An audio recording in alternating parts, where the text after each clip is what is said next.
ભાઈઓ, છેલ્લા આજે 4-5 કલાકથી અમદાવાદના દરેક પેટ્રોલ પંપે લાઈનો લાગી છે પેટ્રોલ અને ડીઝલ માટે. ખરેખર આ અફવા છે અને આ પેટ્રોલ અને ડીઝલના સપ્લાયમાં સરકાર તરફથી કે ઓઇલ કંપની તરફથી કોઈ તકલીફ નથી અને જોઈએ એટલું પેટ્રોલ ડીઝલ મળે છે. અમને સરકાર તરફથી કે ઓઇલ કંપની તરફથી કોઈ એવા આદેશો અમને નથી મળ્યા કે પેટ્રોલ અને ડીઝલ તમારે ઓછા પ્રમાણમાં વેચવાનું. અમદાવાદમાં જો જોવા જઈએ તો 210 પેટ્રોલ પંપો છે, પરંતુ આજે 3 કે 4 પેટ્રોલ પંપે પેટ્રોલ નહીં હોવાથી આ પેનિક થયું છે.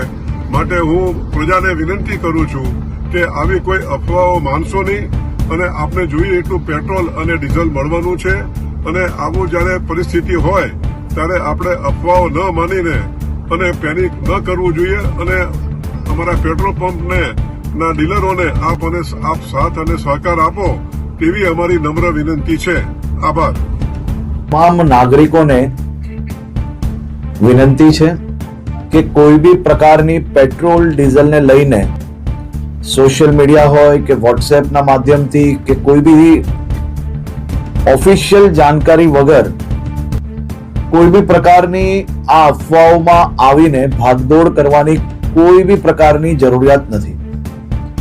રાજ્ય સરકાર અને ખાસ કરીને કેન્દ્ર સરકાર દ્વારા આ જથ્થાઓ અને સપ્લાય માટેનું ડેલી નિરીક્ષણ થાય છે અને રાજ્યને તમામ પેટ્રોલ પંપો પર પેટ્રોલ ડીઝલ માટે પૂરતી વ્યવસ્થાઓ પહોંચી વળે તે માટેની સંપૂર્ણ તૈયારીઓ બી છે. મારી રાજ્યના સૌ નાગરિકોને 2 હાથ જોડીને વિનંતી છે કે આ પ્રકારની વાતો કોઈનો બી વોટ્સએપ મેસેજ આવ્યો હોય ને સીધો જ આપણે બીજા લોકોને ફોરવર્ડ કરીએ. કોઈ બી પ્રકારની જાણકારી વગર, સંપૂર્ણ માહિતી વગર પોસ્ટ મૂકીને આપણે આપણી જોડે હજારો લોકોને કારણ વગરના એમનો સમય વેડફીએ અને સાથે સાથે કોઈ બી પ્રકારે શહેરમાં કે રાજ્યમાં આ પ્રકારની ખોટી માહિતીઓ ફેલાવનાર લોકો પર બી આવનારા દિવસોમાં કડક પગલાં ભરવામાં આવશે.